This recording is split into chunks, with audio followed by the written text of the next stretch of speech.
I was part of a cell, part of the church. I remember having to explain to my parents that I will no longer be part of the Catholic Church, but I will be going to the Harahagazwe church. Did you find yourself having to ask yourself, like, am I really, like, what did I say yes to exactly?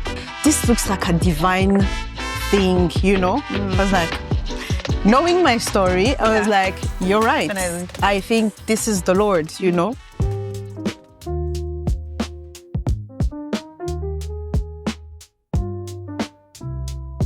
And yet I had all the reasons to be happy. The job was amazing. We had a great pay. I'm back home and I thought I would be great, you know, with friends and family. Yeah. All the reasons to be happy. You know, all checks, like all the boxes checked. But I couldn't be sadder and I didn't know why.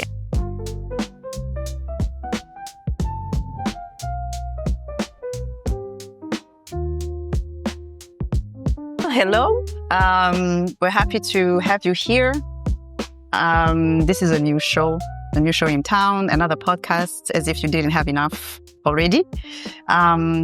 It's called Between Sips, as you can see. It's about conversation that you have with your friend between two sips.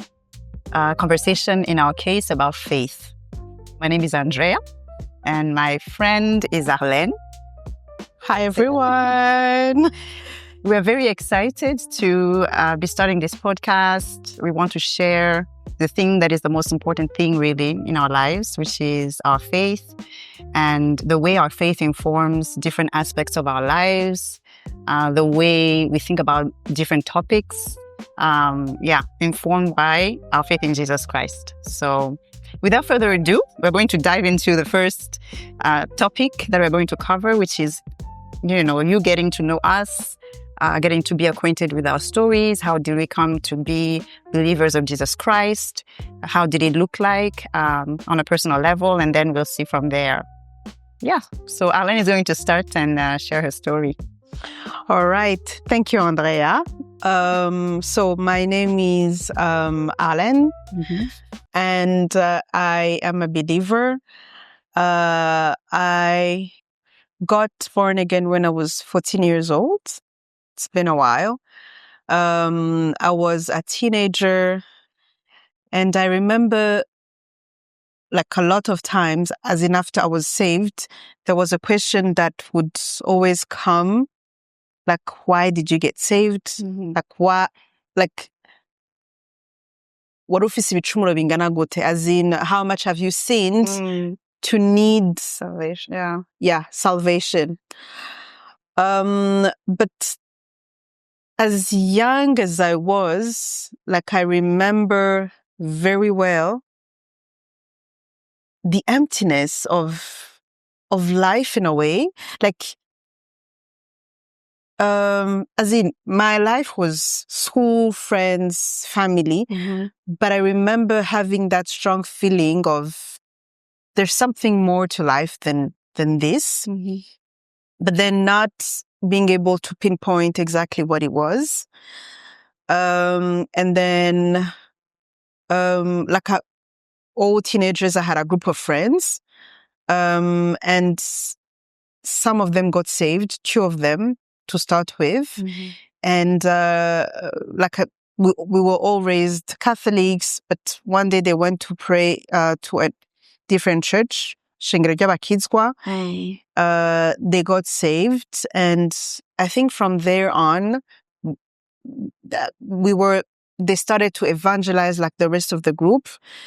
From the starting, we first of all, I think, joined fraternité, like a cell group, Which was a big thing back then. Exactly. Especially in the area we were living in. Mutangano, yes, Mutangano, Gihosha.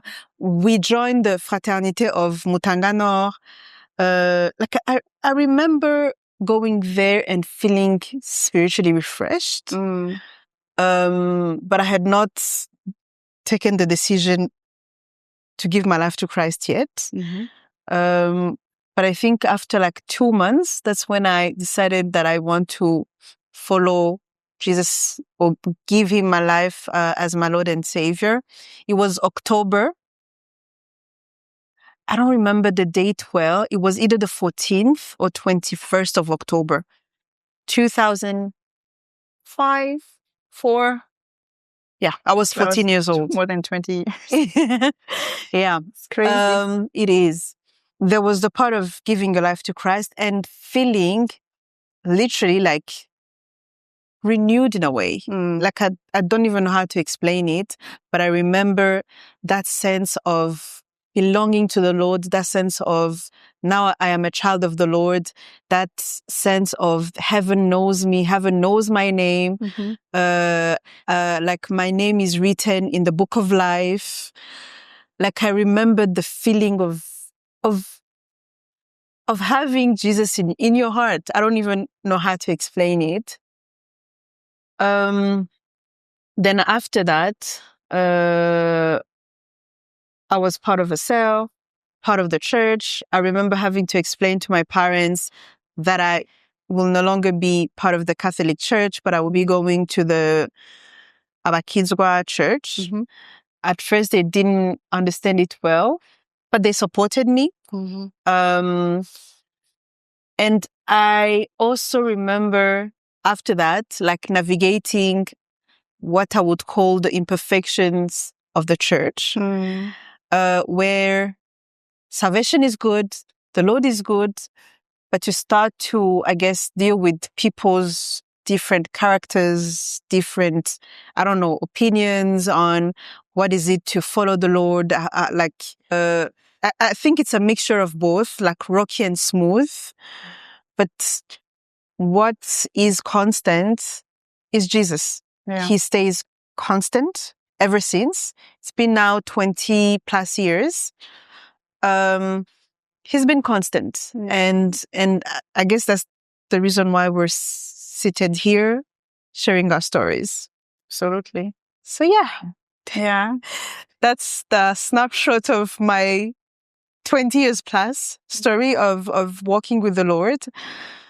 But feel free to ask me questions if you need more details. But yeah. I guess maybe more details in terms of, are there significant moments that you experienced in your walk? You know, you mentioned like the rocky, phases of the journey, difficult seasons, I guess, and how you walk that out with the Lord. Maybe that would be interesting to know. The rocky part that I can remember of, like now, I remember, I think I got saved when I was in 8th form, like WTM. I remember starting to fail in school, and obviously being in a position where like you fight with your parents because things are changing.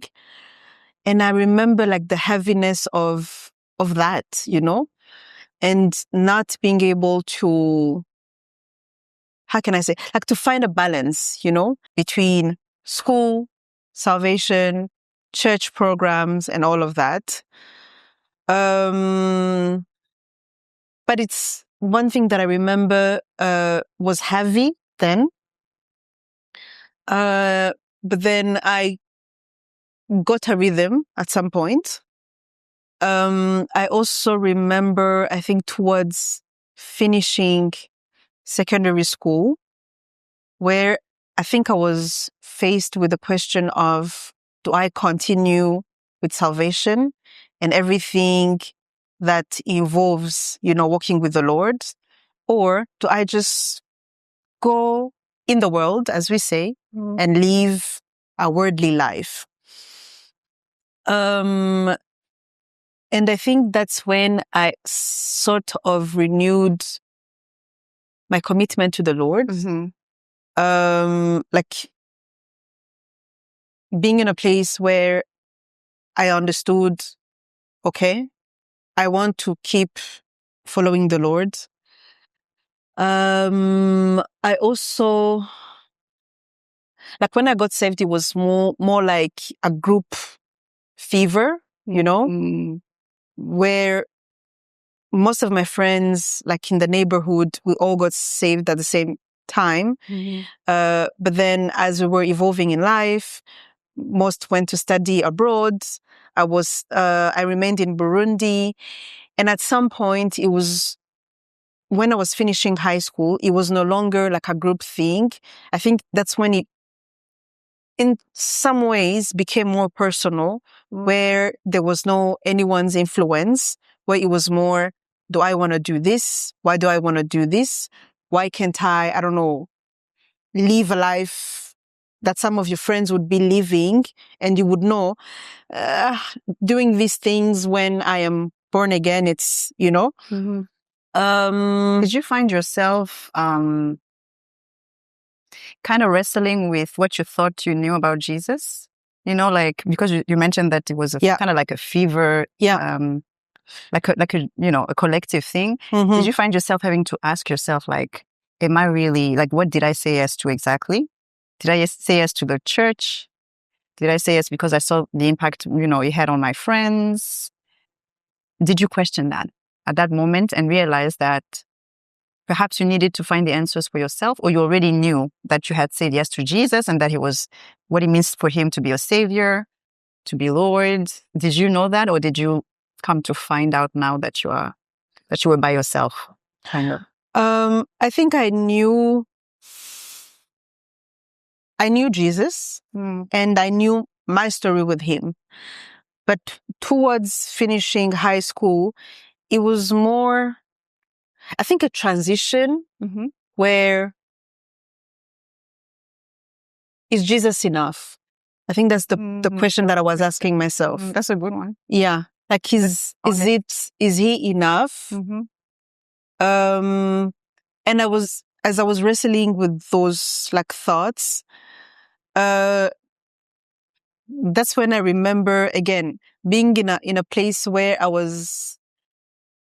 there were things I think I was fighting on with my parents, but I remember very well like reading the Bible and understanding the Bible verse that was saying basically, si tu veux vivre une vie heureuse or something, like respect your parents, Like I remember that and knowing, okay, to some extent, disrespecting my parents is to some extent disrespecting my Lord,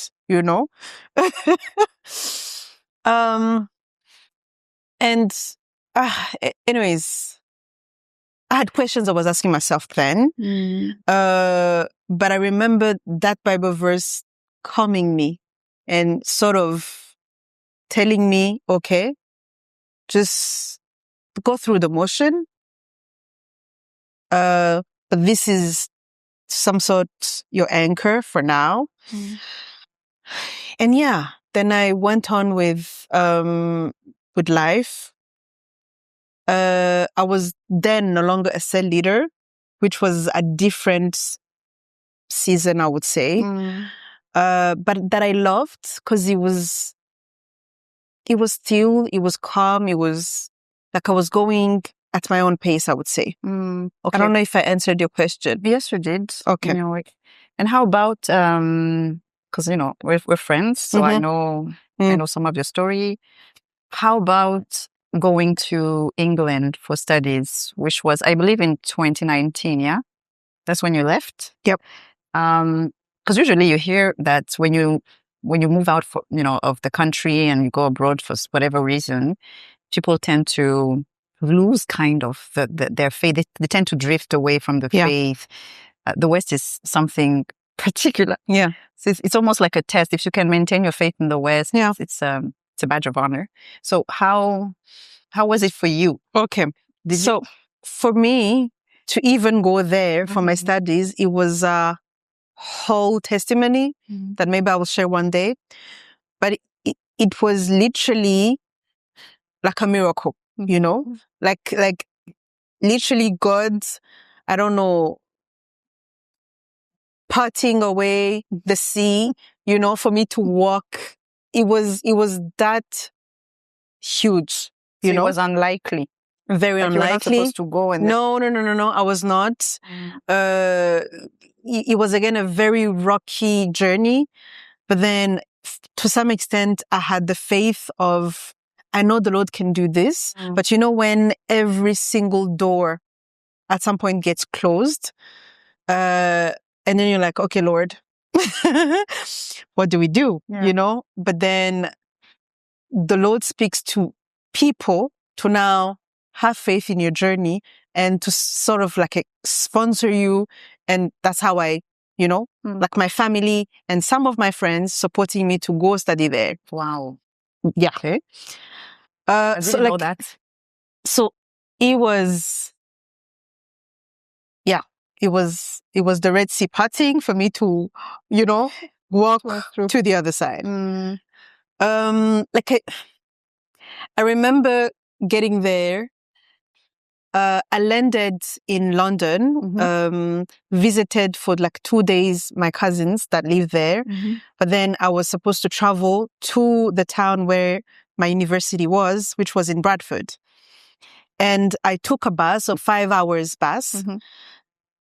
Reaching there, like they had sent somebody to pick me, like from school. But then I think I arrived like 30 minutes before the time I was supposed to arrive. But then, interestingly, the person had already reached. So she told me something like, I felt like I should come earlier, you know?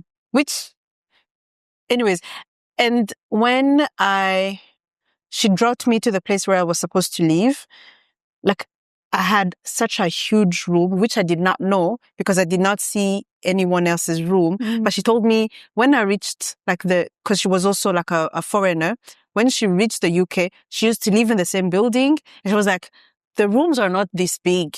Like, what did you do I was like, I don't know. This is the room they gave me, you know? So favor, like exactly, favor and you know, like and she was not even born again, but I remember her saying something. This looks like a divine thing, you know. I was like, knowing my story, I was like, you're right. Definitely. I think this is the Lord, you know.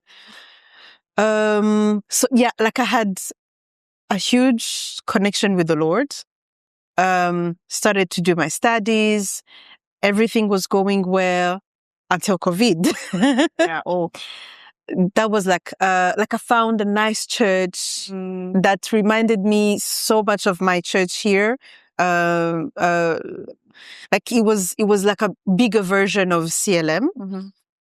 Got plugged in in a cell, and it was a lovely space. I loved everything about it. But then COVID happened when like no church meeting, no cell, no school. Like we were stuck in the apartment, and you had I had flatmates, but the two of them lived they were British basically. So they went back to their homes. I stayed by myself like for about, I think, a month. But weird enough, I did not feel like I was lonely or anything because some of my classmates, we lived in the same building. Okay. So we could have like, I don't know, hangouts once in a while. But COVID, I think what it took away was, you know, when I got saved, got plugged in the church, like that rhythm of, I don't know, having to go to cell, go to worship sessions, Sunday services, you know, hangouts with people of the same faith. And that's to some sort keeps you alive spiritually. But then COVID happens. We no longer go to church, and for you to attend the service, you open your like computer, go online, you know, attend the service online, and you are regular at first, but then you lose track to some extent. You know, at some point you lose track. You catch up throughout the week if you can. Sometimes you don't. So I lost the sense of having to go to church every Sunday as if it was like a mandatory thing for a believer. I think I lost that thing, like knowing I am saved. I say, read my Bible. I don't know. I have my prayers time, but then do I have to go to church? You know? Didn't you feel some loneliness? I mean, what did it do to you, like emotionally? Besides breaking the habit that you had of going to church? To some extent, not really. Okay. Here, when I was still young, I remember having my first job, at least that was paying me well enough to be able to afford a rent. Mm-hmm. I remember thinking about like moving out, but I was like, we are in the context of Burundi. You cannot move out when you are still a girl. So I felt like I was having the experience of living by myself when I was in the UK. So it was good. It felt good. Yeah, it was. Like I did not feel lonely. I did not feel like I needed people. It's a weird. Okay, I had so many of my friends who were also abroad. We used to do Zoom calls, hours of whatever. I was with one of my friends was also doing her studies. We were like doing it together then. She was living in a different town, Bristol. But whenever I needed to talk to somebody, I know she was like a call away. There's a friend of mine who she is still now a friend of mine, but she was Burundian. We live in the same building. Like we used to, she still is a very good cook. But we used to do like hangouts of cooking and stuff. Basically, I know I had people surrounded with people, and I could see people. So I did not really felt no. The connection with the Lord, I did not lose it, but I lost the idea of having to attend service every single Sunday, having to attend like a believers gathering as a mandatory thing, or as if it was, nobody tells you that when you get born again, but as you do it, it becomes some sort of, I think, silent agreement with the Lord, So that's what I lost. Yeah. Okay. Good. Mm-hmm. Any question? I think it's fine. I think we get a sense of your walk. That's okay. Losing that commitment of attending Christians gathering, I don't know. Like it's then you don't see how it's affecting your faith, but I think in the long run it does to some extent. So like it's something that I now trying to work on, like having to go to church every single Sunday, and not finding, I don't know, reasons not to. You can claim as much as you want that you're fine. And I think I was to some extent. But community stays community. Yeah, definitely. We all need community. We do. Yeah. Yeah. My story is one that I have a hard time organizing, Yeah. I feel like there's a lot of things that happened, and I always have this like preoccupation to glorify the Lord be glorified through my story, even if I still grapple with what happened and what it means. Yeah. So I guess I'm gonna start with, so that we don't linger, like spend a lot of time talking. I'm gonna start with high school. Okay. I think it was like maybe a year or two prior to you getting saved, which was 2003, sorry, that I got saved. There was sort of an event that was organized at school, and they invited a priest and a pastor, and they were to encourage us, spiritually, and talk about our faith, our Christian faith. And the priest was good. It was very philosophical and interesting. But then the pastor is the one that really touched my heart, the way he preached and the way he called us to salvation. Yeah. And I remember feeling this urge to accept the Lord as Jesus is my Lord and my Savior, coming from a place of, I don't know if it's needing comfort or needing a reason for this life or understanding life, feeling like I needed someone to deal with the brokenness that I faced. And he answered that like Jesus Christ is the way. I mean, he preached it. I don't remember what he said exactly, but it was so convincing. So I got born again, I believe, that day. And then fast forward, I am reading the Bible right after salvation. I'm reading the Bible. I'm reading the Psalms and Revelation on my own with a lot of hunger for the word, but not having anybody kind of, do you know what I mean? How you need someone who is in the faith who can help you. Yeah, not having that. So at some point I drifted away from the faith, like over the years, it became like a cognitive thing, like, that Jesus is Lord, but, practically, what does it mean? What does it look like? I finish high school. I go to France, a worldly life, regular, acceptable in the eyes of society, but no necessarily relationship with the Lord more than that. God was not involved in... Not in a direct way or in a way that is substantial. So I leave France. I get my first job, like I'm fast forwarding, and I get my first job in Kenya. And I work for an investment bank boutique, financial advisory, and the CEO is a believer, and the majority of the team are believers. So they would have devotion on Friday. So they would take some time out of like work hours to just sit with the Bible, and we'll go through like a text, we would pray, we would discuss it. So that was my first reconnection with the Christian faith, with Jesus. But it wasn't that strong, right? It was like the first seed that is being planted, and so Kenya was that. For majority of my time there, I was working there.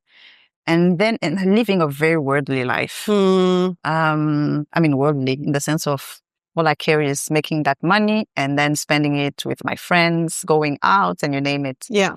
And then I leave the job so that I can work for my father, who's a translator. And when I do, I spend a lot of time by myself. And I feel like that moment, almost like things caught up with me, like the questions that I might be eluding through, lifestyles and whatnot. It's almost like they caught up with me, like being assailed with thoughts, with this deep sadness that I didn't know why I had necessarily. And it kept being heavy and heavy. At the time, I didn't know it was depression, but really, I was it was the beginning of depression. Yeah. So a little while after that, I applied for a job at UN, at a UN office agency here. So I get the job. So, I'm fast forwarding. Yeah. I get the job. I come back. It was in 2014. But upon arriving, my family is almost like they can see something is off with me. Like physically, they can see that I'm very thin. I'm thin in nature, but like more thin than thinner than I had ever been. Yeah. And could see like almost like an oppression, that you can, like, this person is not doing well. And yet I had all the reasons to be happy. The job was amazing. I had great pay. I'm back home and I thought I would be great, with friends and family. Yeah. All the reasons to be happy, all checks, like all the boxes checked. But I couldn't be sadder and I didn't know why. And I would feel also guilty. So guilt and sadness. And so I'm sliding into this depression progressively. And then eventually it becomes very heavy. It turns into a sort of a burnout, which translated into not being able to think straight, not being able to work, even the simplest tasks.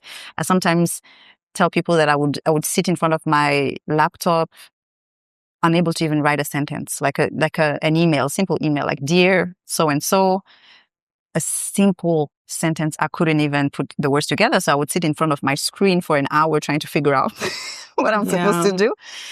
So now I know it was burnout. But back then, I didn't know what was happening. I felt like my brain was a different entity, like something that I didn't have access to. And so at some point I can't even work. I'm not sleeping. It's becoming too much. I'm living it as oppression, which maybe people are not comfortable hearing, but that was my reality. And I remember, I think there was a Friday when it was like the tipping point where basically, I know it's going to turn very spiritual because it is spiritual. Yeah. I remember at night sensing like a presence, like a dark presence, like a spiritual thing, and having the intuition that if I sleep, I am dying, basically. So like it's coming for your soul or something. Definitely, I mean, coming for my body. You know, it was that real. I felt it physically, and having that intuition that I cannot sleep because if I sleep, whatever this thing I'm feeling present in the room is, which I would explain as it felt like death, right? And I didn't sleep that night, and it was like the drop of the drop of water, whatever they call it, where it's like one too many nights without sleeping, I guess. And so next day, which was a Saturday, my mother decides to take me to see a psychiatrist because now it's like, I don't understand what's happening with my daughter. She doesn't seem right. She needs help, which was a good instinct, you know? Yeah. So at that time, I was so sure that this was spiritual. Like, no matter what you would tell me, like you would have all the diagnosis and you could tell me this is what is happening in your brain. And I would say, yes. And it's very spiritual. Like the way I'm living it is spiritual. So we go Saturday morning. I'll never forget. We are the first ones to make it there at the psychiatrist, whatever office. We wait in the waiting room or hall. And then some more people come with their kids or, the people that they're in charge of. They sit down, still waiting. The guy is not coming. But then I keep noticing on my left, this little kid who seemed like he was 3 or 4 tops. And that kid was with his mom, but he kept looking at me. I think I was on the right, on the far end. And he kept like making it a point to look at me, felt like. He's looking at me. And then he would sit back. And then he would look at me again. So then at some point, the little kid came to me. Like he walked all the way from where he was. He came to me and he handed me a cookie. And he told me in Kirundi, in a kind of like a singing way, he was singing it. He said, don't believe the enemy, stick to Christ, kind of. Like I'm paraphrasing, but don't believe the enemy and stick to Christ. And for me, that might have like, for someone else would be like a, whatever, random occurrence. But for me, it's a kid playing. Do you know what I mean? Yeah. But for me, it was so clear that this is kind of like an inspiration from the Lord. You know what I mean? And it was kind of like a confirmation that whatever I'm going through is actually also spiritual. Could be physical, physiological, but it's also spiritual. And that little kid was like, sending me a message, giving me a message. So I see the psychiatrist. He started explaining that I'm depressed. In the 2 minutes, he's like, you're depressed. You just need to take this medication. And I do. So we take the prescription, whatever, and I start taking the medication, which wasn't great. I'm not saying that, generalizing, but for me, it made me feel a certain way. But then because I realized that it's a spiritual thing, I start being very intentional, reading the Bible. So I go through a phase where it seems like every time I open the word, it is speaking of me. You become paranoid. Like it was a whole thing. But then I start trying to read the Bible in an intentional way and fighting for myself. But then after that, because it's too much. Listen, have you ever been in a situation when you're like, this is too much? Like, this is nonsense. It feels, like the Matrix, the movie where it's almost like my eyes are open to a spiritual, world that no one seems to see. Yeah. Like I'm seeing things that no one is seeing, and I'm hearing things that no one is hearing. And I have to reconcile that. In the beginning, I talk about these things, like this and this is happening. Do you see this? And people don't. And I know that people who go through depression see things. But I do support that We don't know. It's not always the mind, right? Yeah. So I'm reconciling that. And then I'm open to the fact that this is a spiritual world. Like we have a whole realm happening, but it's too much for me. It's too much for my mind. It's too much for my body. And I spent 3 days without speaking. And I spent, I think, equally 3 days without eating. Like I'm there. And at some point, your family has to make the decision to do something. Yeah. And it's help.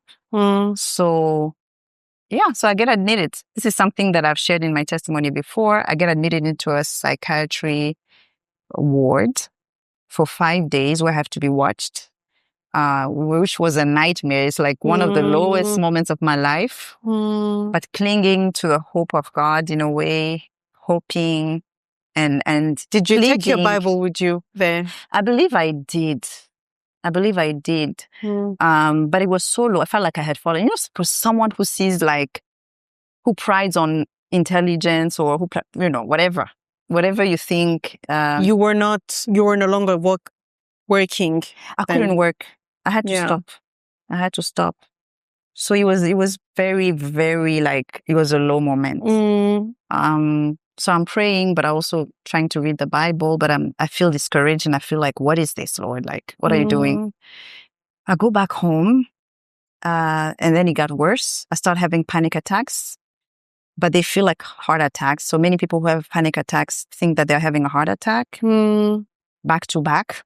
So it's a bit much because you feel like you're not breathing and you're about to pass out, and then you get some air, and then again you feel like you're, So it was intense. But that moment really is where I started taking the Bible seriously. So I started reading scriptures that felt like the person described is desperate, and starting to identify with the words that were written.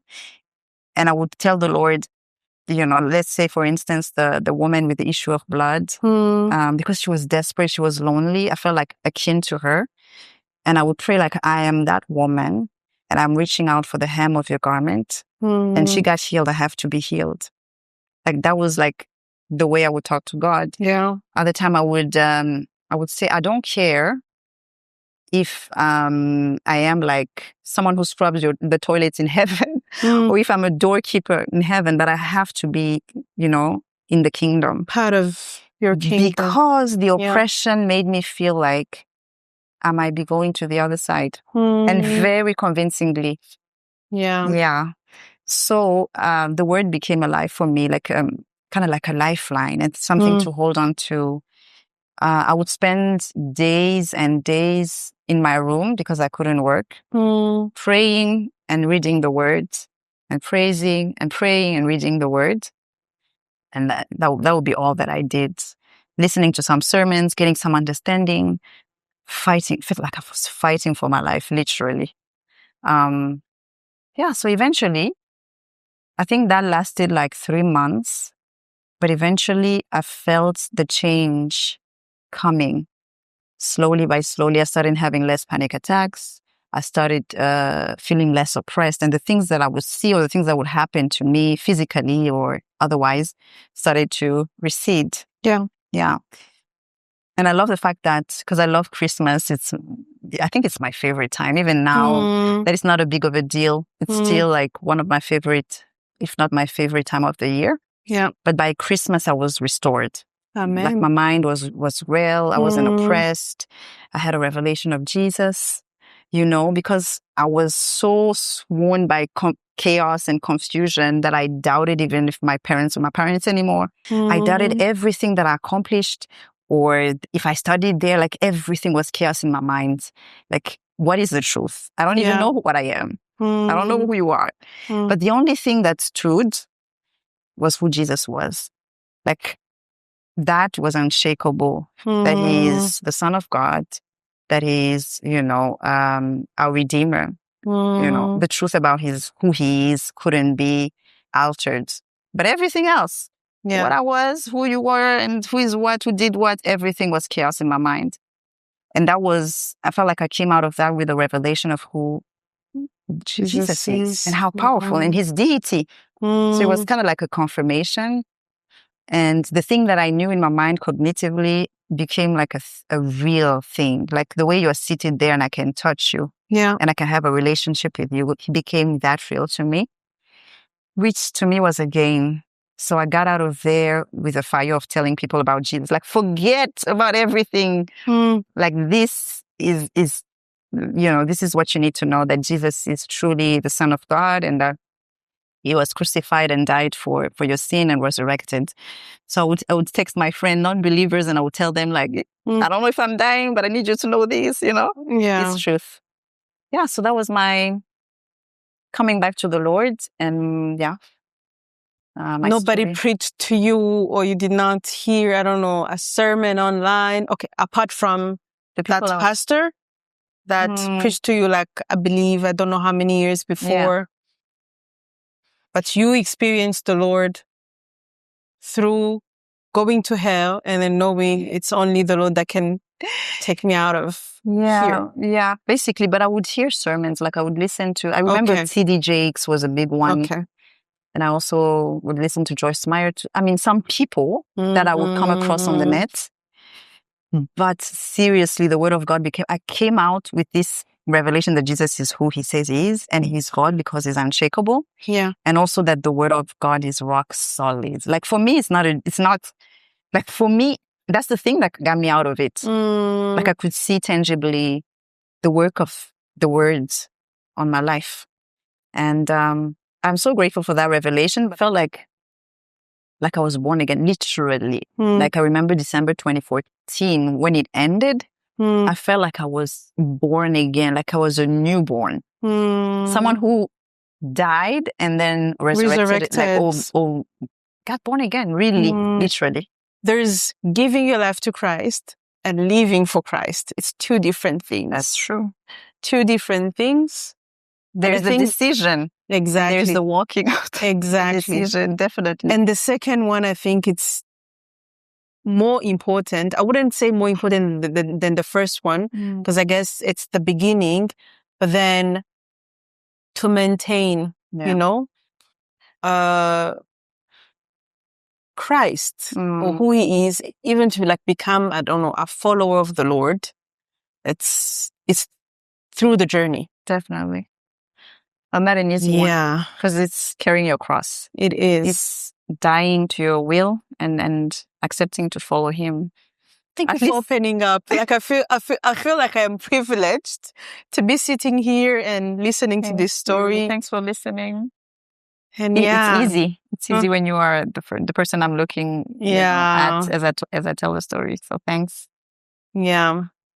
It wasn't pretty, but I'm glad that was the door through which the Lord, I guess, decided to go through to actually get a hold of your life. Absolutely. I guess. I wouldn't, like, now I can say, I'm glad I went through it because of the revelation I got of him, because of how solid and how powerful it is, And I don't think I would have learned it any other way.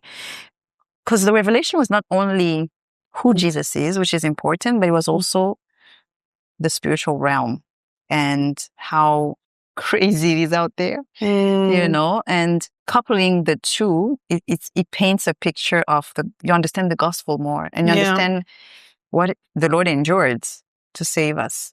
Yeah. And why we are called to awaken and we are called to preach the good news because of the world that is around, the invisible world. And it's real as it gets.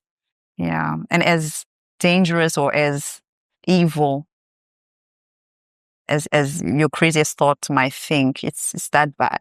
Yeah. Yeah. Yeah. Okay. And I guess you stopped all the medication and all because, I've never been on medication apart from that time. Okay. But no shame to anybody who needs it. Yeah, definitely. Fully. It's just that for me at some point I didn't need to. It is your story, I guess. Yeah. Oof. Okay. Thank you for sharing. And now, after that, after 20, you said end of 2014? Yes. That's where you I'm coming back alive. To life. I'm coming back to life. Yeah. I feel so alive and so blessed, so grateful to be alive. I feel like I'm able to be present. So 2015 was, for me, was a great year. Mm-hmm. And then I share my testimony in 2017. So we create this platform. I think you know the platform. Live to Tell. Live to Tell, where we share our testimonies with, we try to find people who are willing. I think you did as well. Yes. So that also was a milestone because I had never shared my story publicly, but I felt truly led by the Lord to do it. Yeah. And it felt like an offering or a sacrifice that I would do. And in that story, I mentioned my stay at a psychiatric ward, which was like the detail that I wanted to remove. Yeah. I was like, maybe I can say, and depression and all. Do you know what I mean? Like, I can say depression, but going there is like huge. Like, it's a small bit of information, but it's huge. That can give you a certain tag that you want to avoid. Literally. Yeah. But then I really felt convicted. I kept feeling the conviction of the Lord to do it. That bit of information, just because it's that, makes all that difference. Yeah. It's important that you share it for even people who face that situation and who feel like they are too far gone. And especially with the shame, the culture where it's like shameful to be there. Yeah. And to, I don't know, I guess to give hope to people that, it's not the end of the story, Yeah. So I did. It was in March 2017. And when I shared it, it's created waves. Like, people were shocked. And some people were happy I did. The story allowed me to connect with other people who went through the same thing. Yeah. And, have these meaningful interactions with them, with which I love. But also on the flip side, loss of credibility and not kind, unkind comments. Unkind comments, maybe not directly to me, but to people that I know who would tell me what people are saying. So a mixed bag of things. And I think I wasn't prepared for that, having that attention. And I started kind of struggling with that. Yeah, so I think 2017 was almost like the Lord was ushering me into sanctification and the wilderness. Yeah, but I was engaged in following Him. In 2014, I made the decision that I would follow the Lord. I'm not following any denomination. Yeah. I'm not saying I'm like a Pentecostal, Baptist, or whatever we have here, Catholic. Yeah. Like, I am following Jesus. Because the revelation is truly who He is. Yeah. And where He wants me to be, I want to be. So I found myself in CLM in 2015. I spent there 10 years and it was great. It was hard in some ways, but it was good for this sanctification process that I've been on since. Yeah. Not easy. Lots of loss. Lots of confusion. Like, sometimes they say that the Lord is not as, the author of confusion is true, but you can be confused by what He's doing because, you're just a man or a woman. Yeah. So sanctification, healing process, deliverance, which is almost like a curse word for many people. But especially starting 2022, clearly going through the Lord allowing me the grace to be delivered of certain things and to go deeper into healing and understanding my story, unpacking it. And I'm still on that journey. Yeah.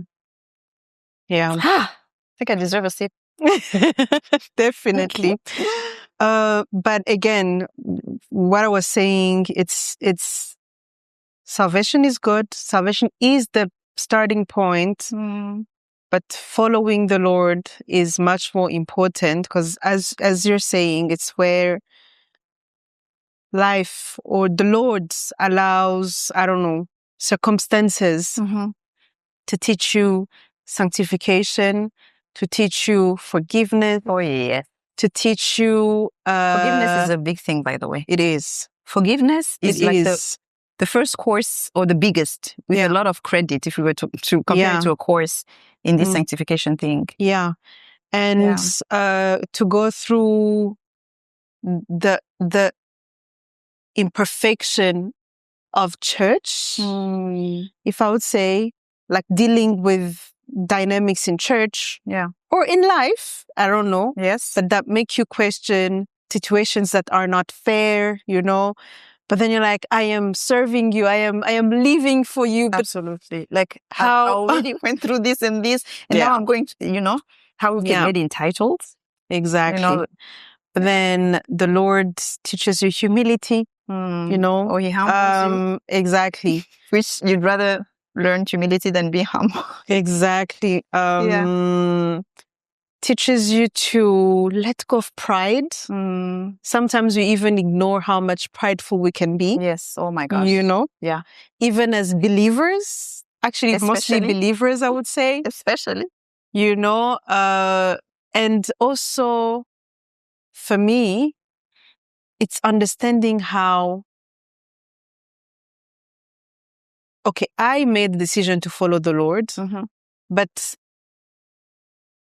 if he wouldn't allow me to make that decision, it's something that I cannot do by myself. You know, like it is a privilege, you know, to be able to even understand that, you know, like there's a Bible verse that says he chose us before we choose him, you know, basically saying we can, I don't know, say, oh, I started to follow the Lord, I don't know, back in 2013 or 14 or whatever, but it's actually grace that allowed you to even be able to have that knowledge, you know, I think it's and also to choose to live by it. Yeah. I think it's also in Romans 8 where he says that we are predestined. Yeah. Something along those lines. Okay. I think it's 29, if you allow me to just read it. Please do. And we know that in all things, I think this one, we all know it. Yeah. All things God works for the good of those who love him, who have been called according to his purpose. For those God foreknew, he also predestined to be conformed to the likeness of his son, that he might be the firstborn among many brothers. And those he predestined, he also called. Those he called, he also justified. And those he justified, he also glorified. Yeah. So it's hard to wrap our minds around this reality. It's like, because he did, therefore we are, not the other way around. But at the same time, we have free will. You know, like you choose. We do. Yeah. And you're not manipulated, right? You do choose. But it's something that, And I think this thing. Okay, the more you walk with the Lord, again, that's another understanding that I got throughout the years. It's how we're inclined to being rebels. Like our hearts, we are born with rebels' hearts, and we don't have like tendencies not to actually being humble. Our nature is not. That's right. Our nature is very selfish. I mean, it's all these other things. It's very selfish. Our fallen nature. Exactly. It's against the Lord. It's against salvation. It's against, I don't know, humility. Everything we speak, like, to be able to follow the Lord. And that's where now your journey with the Lord, or our journey with the Lord, it's actually a journey where you learn to let go of everything that you are, so that he can be everything that he can be. And that is not easy. That is not. It's all. Yes. It's crucifying the flesh. It is. And the flesh is loud. On a daily basis, I don't know, with family, with work, with friends, with choices in life, with many things. Exactly, you know. If not everything. Everything, actually. Yeah.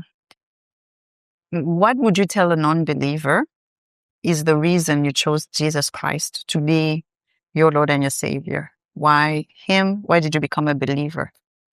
What would you say? Like, yeah, that's a good question. Like, I got saved when I was quite young, And I wouldn't say that my life was out of control or anything. But as I said, I remember that emptiness. Like I remember it, you know? And I remember also that conviction of, I know fully well that I am a child of the Lord when I gave my life to Christ. And something that it was a deep conviction that, like, you know, when you're like, even if I was to die tomorrow, Mm-hmm. I know I'm going to heaven, you know? Mm-hmm. But I think beyond giving our life to Christ to escape hell, it's who we were created to be in the first place. And no matter what you can become in life, like in terms of, I don't know, having a nice job, I don't know, having a life full of people that actually care about you, like your family, your friends, relationships, and you name it. Like, everything makes sense if it is attached to the Lord. If it serves a purpose that goes beyond just satisfying who you are and your desires, but serves your Creator. Strong conviction, which I can relate to. Yeah. As I said in my story, like this realization that it's Him and he's standing there unshakable prepares you like to give a reason for Jesus. I think one of the things that I would mention is that speaks to the Lordship of Jesus is Isaiah 53. Isaiah 53, or even starting from the end of 52 and the entirety of 53, is an account that is given by the prophet Isaiah. I think it was more than 700 years before Christ, according to it is the book that speaks vividly of what the Lord will go through 100% beforehand, like 700 and I think they give a range of 1 century between the two, which means like 7th to the 8th. Yeah, you know, as the time before Christ, as the time where he wrote this particular piece. And you're like, the details it gives about the way the servant of the Lord is going to die. It's so explicit. When you read it, it explicitly describes Jesus. Yeah. And it in such a profound way, such a moving way. I think it's Isaiah that mentions how he was disfigured and marred beyond recognition. Yeah. Just to have an idea of the pain, the horror he endured. Yeah. So just that, having someone prophesy about and talk in a tense way it's already happened, which is crazy. So there's that, and there is, to me, Jesus is the representation of love. Like there's no greater love than to hear of a God who, comes wrapped in flesh, walks the earth, like this powerful being who created the universe, like identifying with, humans, and then allowing himself to be crucified because he knows that only him can provide like payment for our sins. Yeah. So for me, God had to be the most loving creature, because everything that I see speaks of his love, even creation. When you look at nature, even this fallen world, like nature speaks of a creator that is benevolent, that cares about his creation, that is delicate, that loves beauty. So you see love really when you look at creation and the beauty of it. Even the universe, like the facts we have of the universe and things like that. So you're like, interesting. It has to be a loving God. And to me, my little, maybe not exposed to a lot of things, but knowing enough, like either Islam or Buddhism or Hinduism and other forms of religion, where it's truly about you ascending and to become this great being who deserves to be like accepted by these deities. I feel like the Christian faith is the only one that speaks of a God who wants to be at the level of the creation so that he can, be reconciled with the creation. And to me, that speaks to love. And that love, I see it in the world. So I reconcile that and like, it has to be Jesus. He's the highest expression of love. So I think those two, make me feel like Jesus is the way. It's clear. He is God. He's the Son of God. And he came to redeem the world. It's in our best interest to embrace that. Yeah. And as you said, there are seasons where he's almost tangible as I see you now, as I can touch you now. And he's real as we are, as you are. And